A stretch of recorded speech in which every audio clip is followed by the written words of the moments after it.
Hi friends, welcome to the Sis Live Your Best Life podcast show.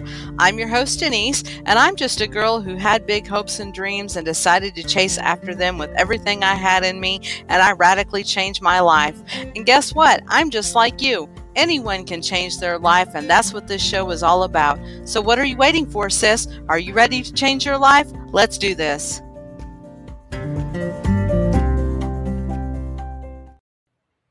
Hi friends, welcome back to another episode of the Sis Live Your Best Life podcast show. I'm your host Denise.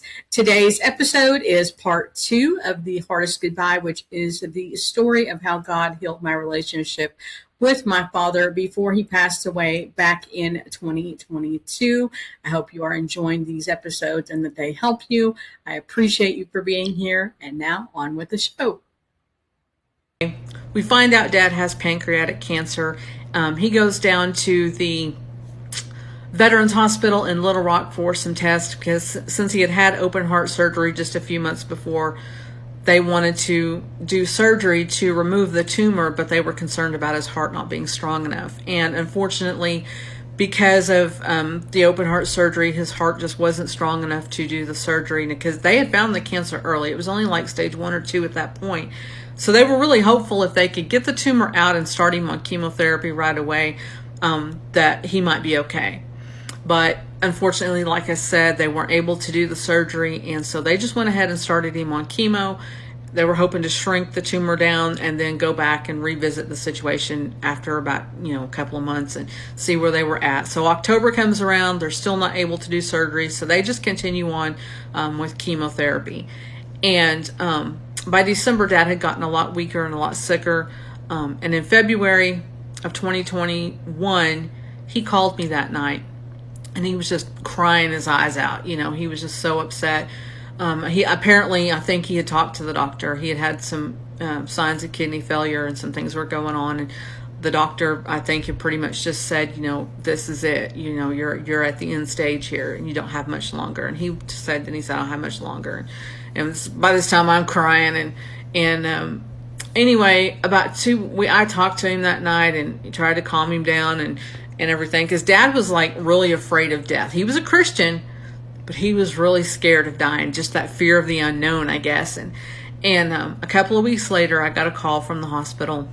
Dad had been admitted to the hospital, to hospice, and this was it. He had just days left at this point, and the nurse said, Denise, if it was my dad, I would be on a plane, And another video that I'll do on how I was able to get back, because y'all, Denise was broke. Denise didn't have money for an airline ticket and expenses to go back.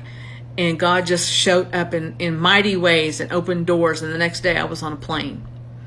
And I went back and got to see Dad and was there with him. And just, we had more time. This was our first physical, encounter, together in a long time. I couldn't even tell you the last time I actually saw my dad. A snowstorm came, a couple of days within the next couple of days after I got there, and I wasn't able to go back up to the hospital.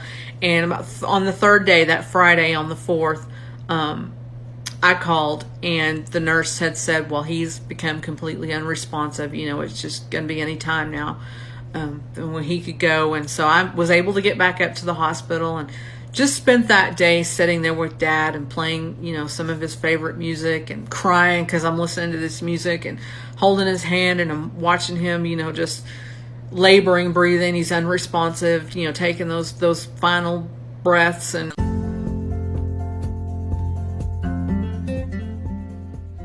we'll be right back after a word from today's sponsor. Do you want to change your life? Are you stuck in life and just don't know how, or just don't see a way to change your circumstances? Are you letting fear and hesitation stop you? If so, then my masterclass can help you. In December of 2020, I was tired of living a life that I didn't love, and I knew that I wanted more and that I was made for more. I just didn't know how to make that happen. But I started praying for God to show me the way, and man, did he show up big time. I started taking the steps he was showing me, and finally in February 2021 I was ready to take the leap. I packed up all of my belongings that would fit in my car, including myself and my dog, and I drove 1,200 miles across the country to Las Vegas, Nevada, where my daughter and her family lived, so that I could be closer to them. And after I did that, people wanted to know what I was doing and what I did to get started and get to a point to where I was living a life that I loved. And that's how this masterclass was created, because I used these same steps to create the life that I love and to change my own life. And in this course, you will learn how to evaluate your life, how to get a decided heart, how to make a solid action plan, and then how to bring it all together and start taking the steps towards making your own dreams a reality. This is a free video course that you can do at your own pace. To enroll now, the link in the description below, and I can't wait to see you in class.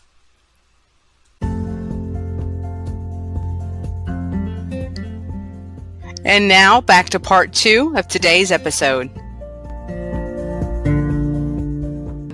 And just sat there and talked to him and told him how he was fixing to go be with Jesus, and that it was okay, that he didn't have to, stay there, and he could go on, and, that his kids, I have several siblings that were lost before I was even born, so I have several siblings in heaven that he was fixing to go meet for the first time, and he was going to go see my grandma, my mom's mom. Her and dad were very close, and she was going to be there waiting on him, and our pastor of 40 years was going to be there. And I said, Dad, it's okay, it's okay, I'll be all right, and our family's going to be okay, it's okay, you can go. And just all day we sat there, or I sat there, and this went on all through the night. And the next morning, on February the 5th, on Saturday, I woke up and looked at the clock, and it was exactly 7:10.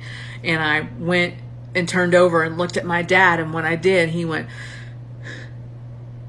and that was it. He went to Jesus. And I got up and I walked over to the bed, and I'm standing there and I'm looking at this lifeless body that used to be my father, that I didn't almost even recognize, because the cancer, he had just withered away into like 100 pounds. He didn't have any hair, and death just makes ugly, and people don't look like themselves. And I just looked at this empty shell, and tears were streaming down my face as I sat there, or stood there and looked at him, and I said, fly high, Dad. And I thanked God for that whole year that he gave me with my father, that he restored something that I always wanted with my dad, that he healed a relationship that I never even knew I wanted, that I got. Because y'all, I have a whole year's worth of new memories and new phone conversations, and some of them were really deep and really meaningful. A lot of healing took place in that year. Because if you had told me a few years ago that I would be there, that in that moment, that day, looking at the lifeless body of my father, knowing that I got to see him take his final breath and go to glory, I would have called you a liar. Because I didn't think that was ever going to happen. But just the fact that I can say that it did, y'all, that proves that Jesus still performs miracles. And it proves that he heals relationships. And it proves that he brings people back together. And it proves that he can take what's broken and make it whole again.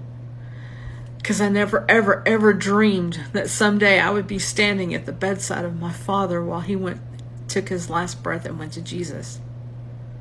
So I just want to say this: if you have someone in your life and your relationship with them is broken, it's non-existent, whatever the situation is, don't wait. Don't. Be the bigger person. Let go of all that resentment and that pain and that hurt. And I know it's hard. Believe me, I know how hard it is. But that's how I learned how to pray in that year, that God was restoring our relationship. Because like I said, when Dad first started calling me, and I was thinking, okay, what does he want? But then I was so glad that I listened to that little voice in the back of my head where Jesus told me, Denise, you need to do this. You need to answer these calls. You need to listen to your dad, and you need to do this. I'm so glad I did, because Jesus is smarter than we are. He knew that Dad was going to get cancer, and he knew that I was going to need time, and he knew that I was going to want time that I didn't even know I wanted, until I was standing there on the morning of February the 5th looking at his lifeless body. I am so grateful that Jesus gave me that time. I'm so grateful because now I can go on with my life and I have no regrets. There's nothing that I left unsaid. There's nothing I wished I had done differently. Nothing. And so if you're struggling with that and you need help, letting go of pain and resentment, do what I did. Lord, help me to forgive this man like you do because I can't. Help me to honor this man like you do because I can't. Help me to love this man like you do because I can't. And you know what happened? God started changing Denise. God started changing Dad. And God started taking two changed people and bringing them back together and putting a relationship together that was broken. Don't wait. If God is telling you, if you've got that tug in your heart that you need to reach out to somebody that you love, and you hear that little voice in the back of your head saying you need to do this, don't wait. Do it. You won't be sorry, I promise. You won't regret it because you don't want to wait till it's too late. You don't want to wait till there's no more time. You don't want to wait till they're gone and then have those regrets of, I wish I would have. Don't. Until next time, friends, go and live your best life.